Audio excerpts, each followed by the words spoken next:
another young man I met. His name is Nelson Rieu. And Nelson's here today. Wave, Nelson. This is Nelson. Now, the reason I want to tell Nelson's story is because, unlike Ashley, Nelson wasn't born here on base. He wasn't born in Jersey. He was born in the Republic of Congo. And when his country slipped into civil war, he and his mother became refugees. And that was a terrible civil war. Over 1 million people died in that civil war. That was a hard life. When he was 20 years old, he and his mom got some incredible news. The best thing that's ever happened to me, he says.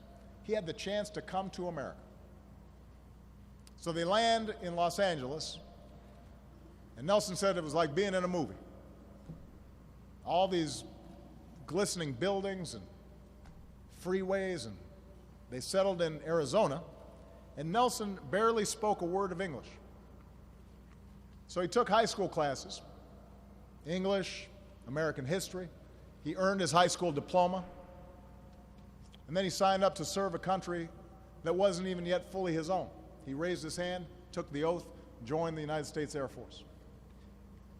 And then this past 4th of July, he put on his uniform, he raised his hand again, and he took another oath to become a citizen of the United States. The 4th of July, he says, is my new American birthday. And today, Airman First Class Nelson Rieu is an engineering apprentice here on base, helping to keep his fellow airmen safe.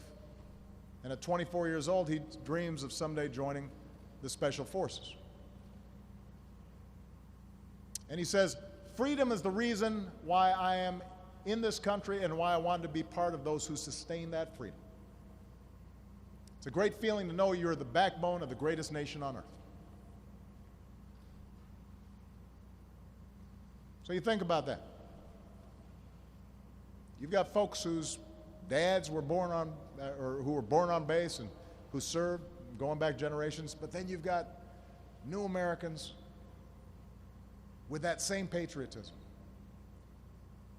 that same sense of what we're about as Americans, that same creed that we can all pledge allegiance to, regardless of what we look like or where we come from. We're fighting on the same team for the same values and the same ideals.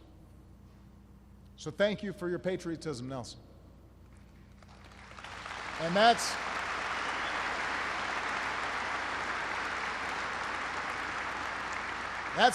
one of the things that makes America exceptional and what makes our military the absolute best in the world. It's not just your training or your equipment or your technology, although all that's important.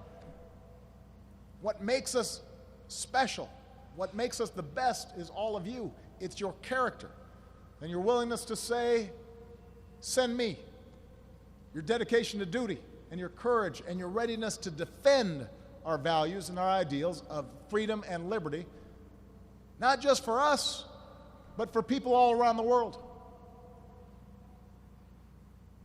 You are the backbone of the greatest nation on earth, and you will always be that. And for that, America is eternally grateful, and I am incredibly proud to serve as your Commander-in-Chief. So happy holidays, everybody. God bless you. God bless your families. God bless our armed forces. God bless the United States of America. Thank you.